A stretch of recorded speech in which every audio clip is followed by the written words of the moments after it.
Yesterday, Derek Chauvin was convicted on 3 counts of murder, manslaughter, and 2 counts of murder.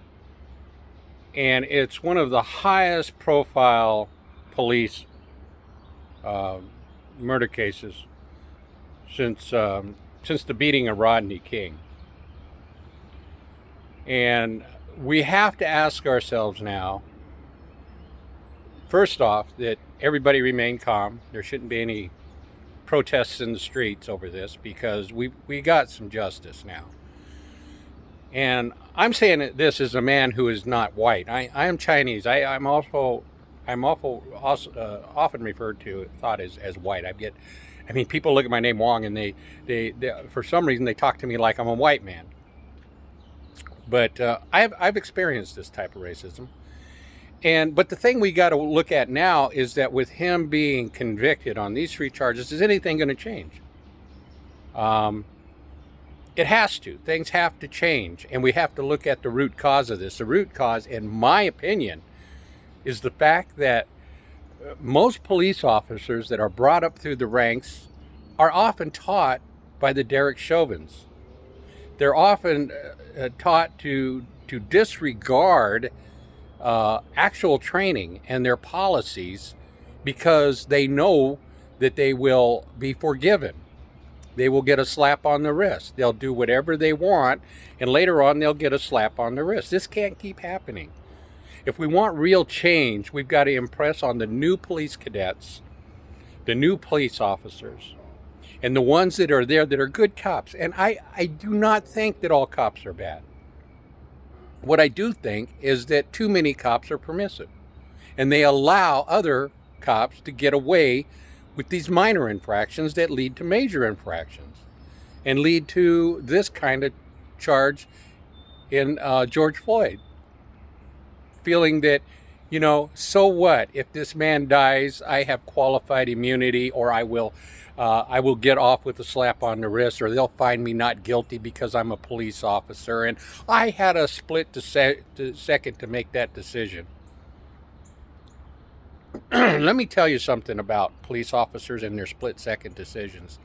They do not make a decision to shoot somebody in a split second. First off, they have a gun. They have a taser.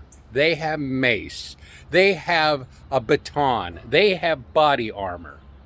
Okay? So saying that they had to make a split-second decision just doesn't wash. Not when they have all the abilities to protect themselves for a second or two to make a better decision on whether or not their suspect actually poses a threat, a life-threatening threat. And I think many times they don't. How many times have you seen a police officer state that they made a life-threatening decision where the actual suspect walked away or got out of it unscathed? You don't. They made this decision that if they get drawn on or if they feel that their life is in danger, they're going to shoot. That's it. They made that decision a long time ago in training when they saw videos of other police officers getting harmed or killed. And they decided right then and there's no split second, dude. You're going down.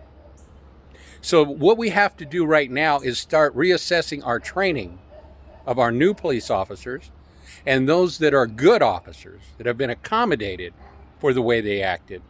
And I forget her name, like the officer that just won her legal battle to get reinstated with her pension and everything because she pulled a cop off a black man that he was choking, and she got fired.